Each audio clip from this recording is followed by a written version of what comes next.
Alhamdulillah wa syukurillah. Halo semuanya, kaum mukmin di seluruh dunia, dari ada muslim juga, dan suami aku, soulmate aku tersayang ya. Don't be jealous. Aku sedang berbagi tip bagaimana mengantisipasi cuaca ekstrim panas. Di sini berhubungan dengan kondisi aku juga yang sering terkena radang, pemirsa. Jadi berbagi hikmah, cerita hikmah. Terus berhubungan dengan profesi aku juga sebagai perawat yang tidak bisa diam aja ya, pasti aku cerewet tuh, si cerewet yang selalu memegang apa tuh ya, memegang apa, kertas transparan, terus nulis maaf ya tulisannya seperti ini, buru-buru. Aku tidak bisa bagus-bagus, kadang-kadang kayak cakar ayam. Jadi intinya sepertinya Lazada tuh trending, sok belanja ke Lazada. Karena aku tidak bisa menyediakan lagi, belum bisa menyediakan lagi belanja topi tuh buat all momi yang berada di Tambun Selatan, Bekasi tuh belanja nih Lazada produk topi sports. Inilah alasannya sebenarnya, dari setiap periode ada cuaca hujan, ada cuaca panas, ada dua cuaca di Indonesia ini. Cuman yang menimbulkan apa ya, resiko maksudnya gini loh, sekarang ini kedua cuaca itu berlebih, sudah di luar kapasitas, sudah di luar porsi yang seharusnya, yang sewajarnya. Jadi intinya aku akan menggemakan upaya preventif ya. Otomatis ada hubungannya dengan niaga dong. Iya, sebenarnya dari cuaca ekstrim ini memberikan kebaikan tuh, rezeki sebenarnya. Biasanya aku belanja ke Lazada tuh topi-topi tuh buat momi-momi, tapi sekarang mah momi-momi belanja sendiri ya ke Lazada tuh. Mungkin lebih murah 5.000. Tapi kadang-kadang aku tidak mengambil apa ya, untung juga ya dari topi, apalagi dari teman sendiri. Terserah mami deh seikhlasnya. Masa Mi katanya jualan topi seperti itu, katanya gitu.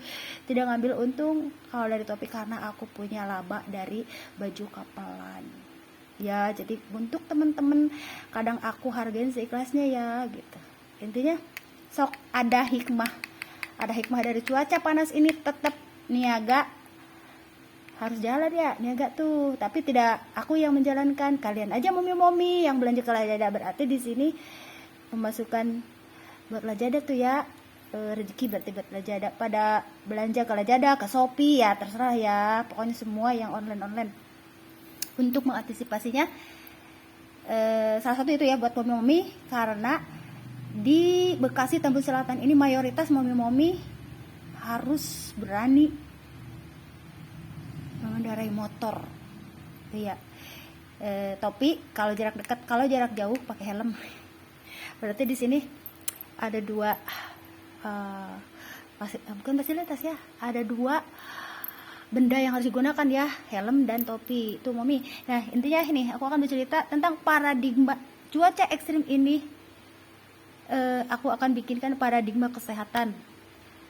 Kalau kemarin kan aku bikin paradigma kehidupan akhir zaman. Cuaca ekstrim ini aku khususkan dengan paradigma kesehatan dari dampak cuaca ekstrim panas.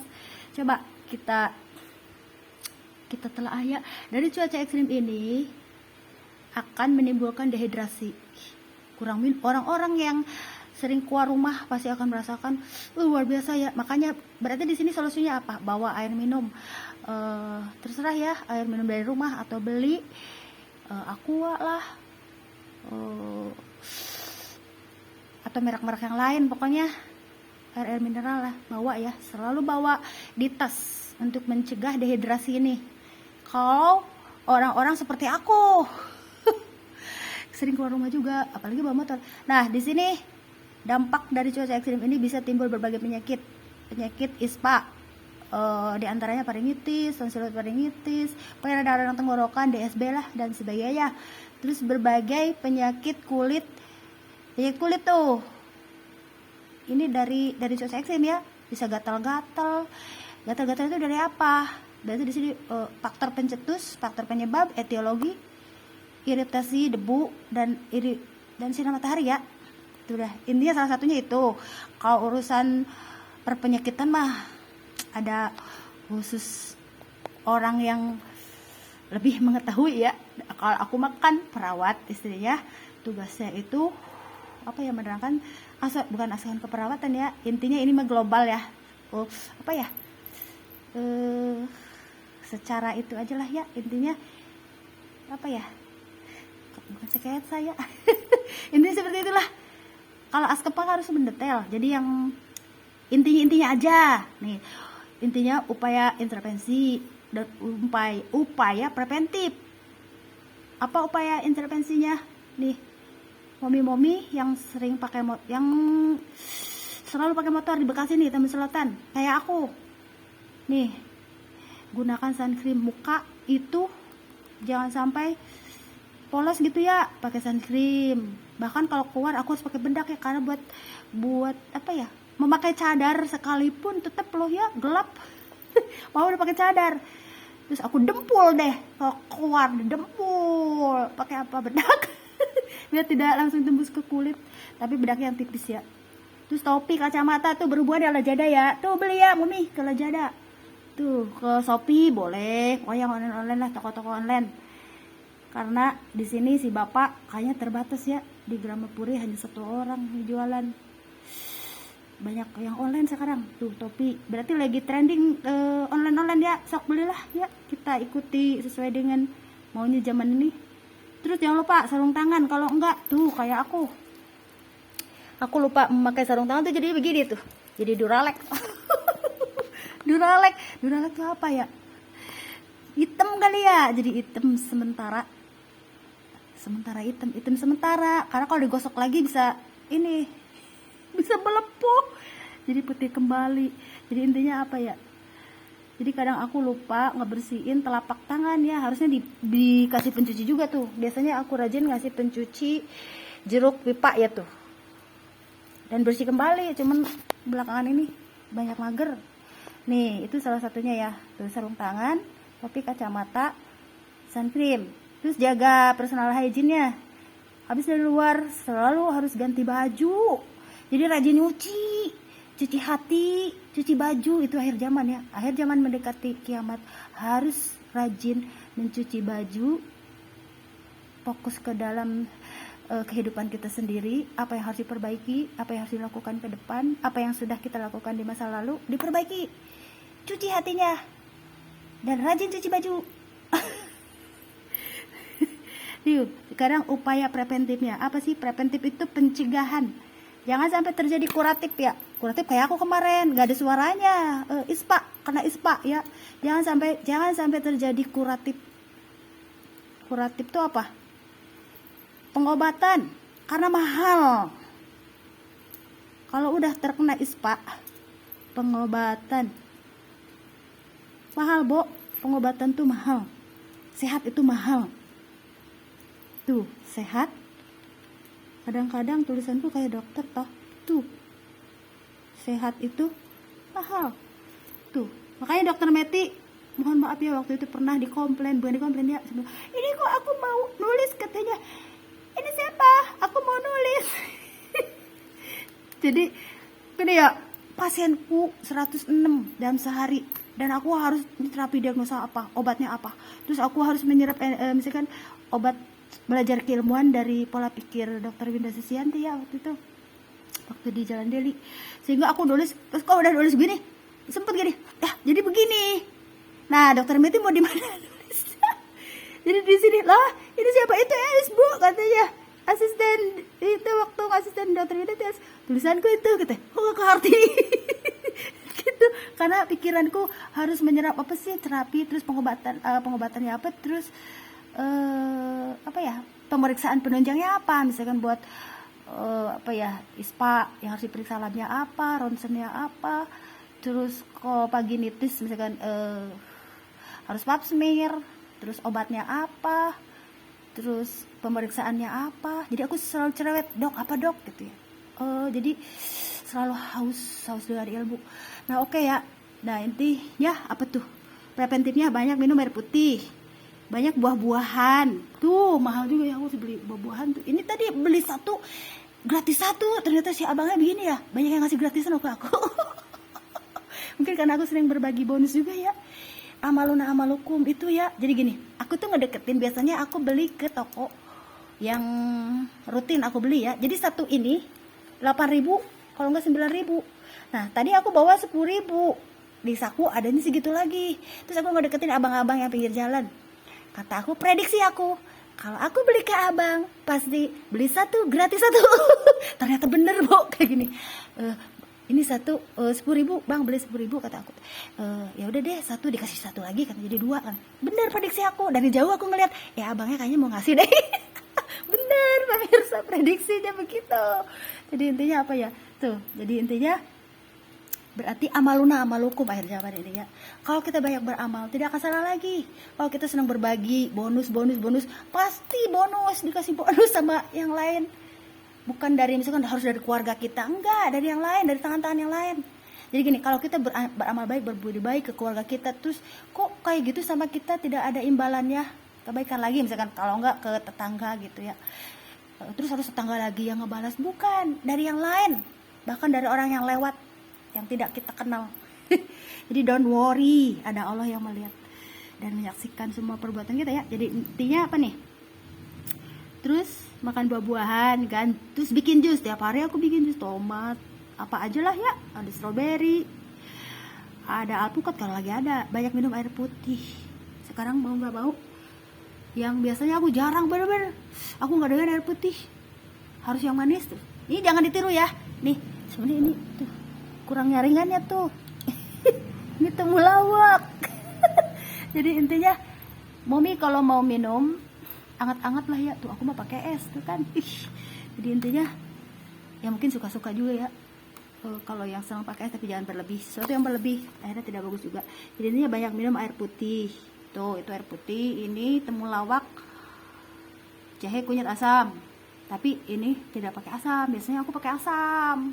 Asam Jawa, tuh orang Jawa. Ini orang Jawa, tapi ini nggak pakai asam. Jadi aku lagi nggak pakai asam. Jadi murni kunyit, jahe. Biasanya temulawak. Tapi di sini temulawaknya sudah nggak nanam lagi. Akunya temulawak jarang loh ya. Jadinya apa ya? Terakhir kemarin aku panen. Tuh. Jadi intinya tuh, nih minum suplemen boleh tuh, Redoxon, CDR. Tuh ya, Momi. Jadi jangan sampai sekarang fokus ke preventif. Akhir zaman ini fokuslah ke ini. Makanya adanya reminder biar tidak mencegah kuratif. Makanya cerewet yang menjadi reminder tuh, cerewet, reminder, cerewet,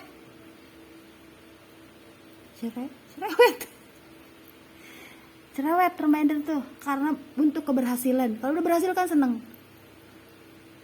Seperti gini, jangan digunduli hutan gitu biar tidak terjadi banjir. Kalau terjadi banjir kan jadinya masuknya ke sini, kuratif. Udah banjir, udah longsor gitu. Intinya itu mah berhubungan dengan apa ya? Ilmu geologi kali ya, geologi. Biografi apa orang? Bukan. Jadi intinya apa ya? Geografi itu berhubungan dengan ilmu lain ya. Masalah penggundulan hutan mah maksudnya itu preventif, penyuluhan gitu. Jadi harus banyak penyuluhan biar tidak terjadi longsor, banjir. Banyak harus ditata. Di sini tuh cerewet tuh apa? Karena sayang. Coba ditanya sama suami aku, dicerewetin terus, akhirnya berhasil. Suamiku soulmate aku memetik hasil ya. Kamu kok cerewet sih gitu. Ternyata kamu itu benar-benar luar biasa cerewet, itu reminder. Nah, sehingga aku dimasukkan ke remindernya waktu singgah di Hafiz Ahmed. Itu jadi reminder cerewet aja ke Hafiz Ahmed. Sama siapa lagi deh? Ada si Sakin Sani nggak di situ? Tanya Hafiz Ahmed deh. Di intinya di sini jangan sampai terjadi kuratif pengobatan ya. Kalau udah pengobatan rempong. Ini dari segi kesehatan. Belum lagi dari segi infrastruktur. Kalau yang berhubungan dengan ilmu geografi ya, tuh kan udah mulai lagi tulisannya aku tuh kayak gini. Dokter Meti ngeliat gitu, itu kayak tulisan dokter, kamu kan perawat. Iya dok. Sampai ditegur sekali ya. Sebenarnya nggak tegur, sayang tuh dokter Meti sama aku. Jadi intinya karena kata aku tuh, dok aku kocipnya udah 106 dalam sehari, terus harus nyaring itu juga ilmu dari dokter Linda. Jadi geografi ya. Terus gini, di sini tuh harus ada orang yang benar-benar mengarahkan pengarahan. Kalau itu kan reminder, bagaimana tidak terjadinya banjir longsor, banjir, terus longsor, terus itu banjir longsor berarti apa? Di sini hutan-hutan, kesadaran bersama berarti di sini ya, hutan-hutan jangan digunduli itu. Biasanya resep dokter Linda yang kayak gini tuh. Dokter Linda, ini apa dok? Gitu ya, kayak gini nih tuh kan tulisan dokter, tapi dokter Linda tulisannya bagus. Tapi ada jenis dokter juga yang tulisannya tuh, tapi kita mengerti gitu. Apa yang ditulisnya kita mengerti. Gitu ya. Jadi intinya apa ya? Jangan digunduli gitu ini. Berarti di sini akhir zaman ini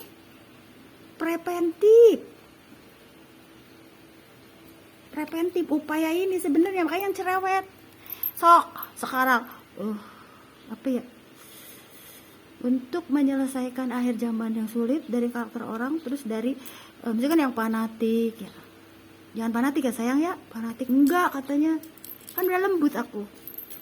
Fanatik tuh kayak ada yang fanatik misalkan, jangan katakan Islam fanatik, boleh lah katakan kayak gitu, bukan radikal tapi fanatik, karena mungkin ada tujuannya menjaga kemurnian mungkin ya, bukan radikal ya. Jadi mereka ingin menjaga kemurnian karena apa? Di sini udah carut marut, jadi udah dicampur adukan ilmu-ilmu klinik, akhirnya yang seperti itulah jadinya. Itu seperti inilah jadinya. Gitu tuh kalau udah oret-oretan kayak itu ya. Cikar ayam. Jadi intinya seperti itu. Jadi akhir zaman ini bentuk upaya apa? Preventif seperti begini. Alhamdulillah ya, tingkat kecelakaan sudah tidak ada di daerah sini, udah nggak ada. Karena apa? Itu beda lagi. Ada netralisir. Ini mah netralisir, berarti untuk netralisir hanya orang-orang tertentu yang bisa menetralisir persimpangan jalan, orang-orang tertentu, bukan sembarangan orang ya. Alhamdulillah tidak ada ya, tingkat kecil tidak ada lah, pokoknya intinya berenan tahulah para aparat yang sering ke daerah Kompas SKU, selalu ada kecelakaan ini, ada bahkan ada yang fatal, nauzubillah min dzalik ya. Dan jangan sembarangan untuk menolong gitu ya, apalagi yang fatal-fatal, kecuali yang kepleset, jatuh, lecet, itulah intinya. Jadi di sini bentuk upaya preventif yang harus digemakan. Kalau sudah kuratif, udah kayak gempa, udah acak-acak, udah repot ya. Untuk ngebenahinya juga membutuhkan budget banyak. Sebenarnya intinya nih, kayak pola-pola keperawatan dibawa ke kehidupan hampir sama seperti itu. Nih kuratifnya, berarti udah ancur-ancuran gitu, udah gempa, udah longsor, berarti udah bentuk harus diobati. Berarti lagi pada sakit. kehidupan ini sakit. Jadi kita butuh kuratif diobatinya apa? Nah, ngebangun lagi mahal, udah puing di mana-mana. Jadi sedang sakit, kehidupan kita ini sedang sakit, mungkin tatanan kali. Jadi kita semua sebenarnya harus menyadari kesalahan itu dan harus berbenah. Semuanya harus menyadari kesalahan masing-masing demi kelanjutan generasi muda, anak-anak keturunan kalian masing-masing. Aku mikirin keturunan aku, kalian mikirin keturunan kalian gitu. Jadi intinya apa? Kasihan mereka. Gitu intinya. Sekarang ini yang aku lihat dalam kehidupan tatanan di Indonesia, termasuk kuratif, mahal kuratif. Coba ngebangun lagi yang udah ambruk. Nih, kuratif. Maksudnya itu dari gempa-gempa kita harus bangun lagi. Maksudnya ke kuratif, bukan ke preventif lagi. Terlebih-lebih seperti contoh for example, aku punya hipotensi, aku punya tingkat alergi yang tinggi, berarti berisiko besar terhadap kalau keluar rumah bawa motor, debu, iritasi debu, harus ganti-ganti baju. Kalau sekalinya nggak ganti udah kayak tenggorokan gak enak, gatal. Itu bagi aku khusus yang punya keluhan, maksudnya gini loh, tingkat alergi yang tinggi, kekebalannya berarti kurang ya, karena aku hipotensi. Memang dari kecil juga aku punya gangguan dengan irama jantung ya, dak dikduk berarti itu Pak, dak dikduk udah lagi. Jadi itu ya. Jadi begitupun dengan kehidupan yang terjadi di Indonesia ini. Jadi tingkat keadaan infrastrukturnya itu riskan. Riskannya apa? Banyaknya gunung-gunung, dikelilingi gunung-gunung. Gunung apa aja tuh? Gunung Bromo, Gunung Galunggung, Gunung Tangkuban Perahu, gunung apa lagi? Gunung Ciremai, gunung apa lagi? Ayo siapa yang bisa?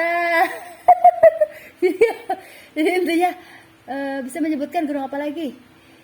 Gunung Selamat, gunung apa lagi yang di Bogor? Gunung Salak, dikelilingi gunung tuh. Indonesia. Kok jadi merambah ke situ? Indonesia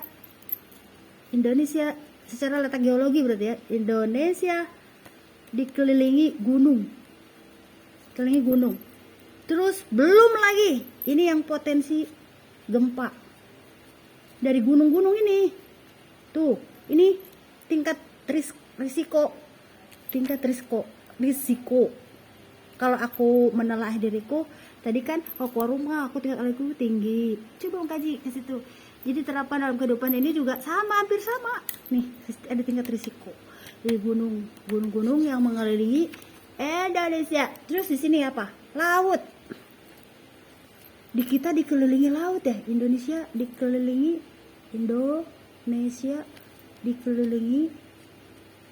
laut. Laut apa aja? Pelabuhan Ratu. Pokoknya Pelabuhan Ratu. Apalagi? Sebutin aja deh. Tuh kayak cakar ayam. Pelabuhan Ratu. Terus Pangandaran. Nusa Dua Beach. Bali. Nusa Dua Beach mah hotel ya. Itu mah Borobudur. Aku suka suka bikin ada karangan cerita berbentuk Inggris dulu, ingat Pak Westnya dulu. Nusa Dua Beach Hotel, terus Borobudur Temple. Jadi intinya udahlah jangan ngomongin ke situ. Jadi intinya jadi di situ potensi tsunami berarti bencana alam ya. Itu yang tingkat riskan itu karena gunung dan lautan yang mengelilingi Indonesia, itu potensial. Terus apa lagi? Untuk mengantisipasi apa dong? Ya itu dia kali ya. Sebenarnya ini berkaitan dengan kekuatan. Sekarang itu lagi gambling sebenarnya. Kalau hutan jangan digunduli itu udah periode dari kemarin-kemarin ya. Berarti itu masukan jangan digunduli untuk besok lagi. Tapi di sini kita akhir zaman ini memasuki periode gambling. Di sini ada kekuatan iblis dan kayak ulama. Jadi kita gambling ya sebenarnya akhir zaman ini. Yang menyangkut ada hubungannya dengan teknologi. Jadi intinya mah kita akan menghadapi periode tahap akhir dari kehidupan, fase dimana nanti akan banyak masalah. Mana lagi Indonesia ya? Akan banyak masalah apa? Krisis air bersih nih. Terus kalau pangan kan udah BBM kan udah ya kemarin tuh, udah tuh BBM tuh tinggal adanya itu. Pertamax yang banyak kan mahal juga, Pertalite udah terbatas ya, pada jajan Pertalite mulu, jajan mulu Pertalite, sampai aku juga ikut ngantri terus. Terus krisis air bersih, kekeringan karena kemarau panas yang luar biasa. Terus yang paling parah nanti bencana kelaparan itu yang paling parah ya. Terus apa ya, dan di sini global, bukan Indonesia aja tapi semuanya, terutama Indonesia kan. Papua waktu sempat terjadi itu ya, kelaparan. Papua, Indonesia yang disorot, Indonesia, Papua ya, kita gitu ya intinya. Banyak permasalahan zaman itu. Makanya apa pentingnya preventif, upaya preventif lagi, balik lagi preventif cerewet. Jadi aku yang tadinya diam-diam gitu ya, ini kok diam gitu ya, maksudnya diam tuh bukan berarti diam ya, tapi aku tahu harus menempatkan di mana. Kan di sini yang berperan adalah siapa ya, dari sini begitu sepulang umroh jadi cerewet, jadi ilmunya keluarin katanya, jadi jangan diam aja itu.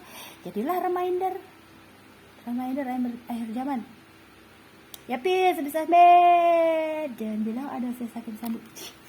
Jadi intinya itu ya. Terus ada yang lain juga, aku ketemu Mbak Herjan juga.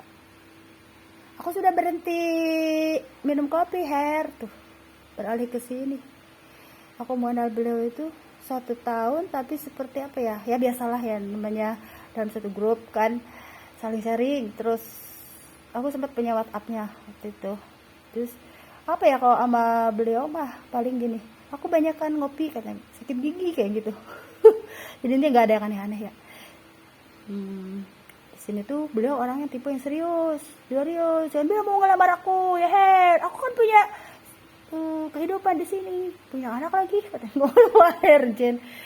Ya itulah intinya, itulah kisah perjalanan hidup aku, ketemu dengan si A, si B, si C, dengan PRN BES juga, dengan PRN Pajak juga, sehingga aku harus menerima takdir ini. Aku harus ke YouTube ternyata untuk setidaknya aku bisa memberikan hal-hal yang bermanfaat bagi semuanya. Agar apa? Cerewet itu agar mencegah tidak terjadi sesuatu yang tidak kita inginkan. Gitu kira-kira. Jadi di sini nih. Jadi di sini aku akan mengatakan tadi ya, nih tingkat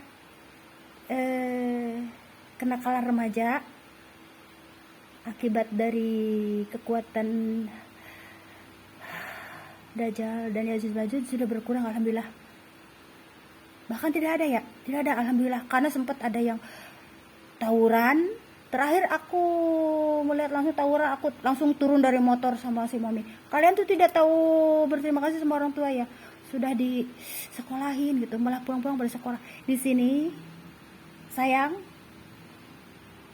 para mahasiswa yang diserang oleh keilmuan iblis Dajjal dan Yajuj Majuj adalah adik-adik kalian yang SMP, yang SMA, yang masih tumbuh kembang.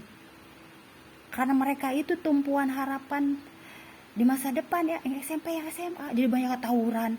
Jadi di sini tingkat kriminalitas, kejahatan, tawuran, terus geng motor, preman tinggi di 80%. Di mana? Bekasi, Tambun, tinggi. Bahkan sudah sampai ke gang-gang ya. Di gang berani ngambil motor. Bahkan aku sendiri waktu itu menyaksikan anak SMA diambil motornya, nangis-nangis. Terus, "Dek, kamu kenapa?" Terus aku anterin. "Motorku diambil." Jadi modus. Itu udah masuk gang. Makanya di sini hikmah apa dari corona? Adanya benteng apa ya? Itu loh, pintu gerbang di tiap RW dipasang pintu gerbang. karena di situ banyak sekali kejadian yang orang-orang luar masuk terus pada malak namanya tuh. Di sini mah itu tuh luar biasa tingkat kriminalitas yang tinggi. Setelah itu alhamdulillah aman. Jangan sampai ya dunia mau kiamat. Sekarang mah waktunya preman pensiun. Takut preman juga ya, dunia udah mau kiamat. Udah puyeng gitu ya, harus pada pensiun ya. Preman pensiun, ada itunya, ada judul sinetronnya preman pensiun. Jadinya apa ya, kemarin kalau ada yang macam-macam sok diliput, dipiralin sama aku kata-katanya. Gak berani tuh ya, jangan ya, kasihan. Jadi intinya tingkat kriminalitas di Bekasi Tambun Selatan tinggi dan alhamdulillah ya, perkembangan kemajuan alhamdulillah dari 2026 2025 alhamdulillah nggak ada ya semenjak ada gerbang itu. Jangan bilang ada yang berpolitik udah ada di dalam, janganlah ya. Ini udah mau kiamat, kasihan. Pokoknya fokus ke keluarga masing-masing, nikmati hidup ya, karena kok udah terjadi gempa, udah kiamat, nyesal kita. Hidup tidak dimanfaatin untuk hal yang baik dan benar-benar gak. Suami aku betul katanya, kamu kok cerewet banget sih.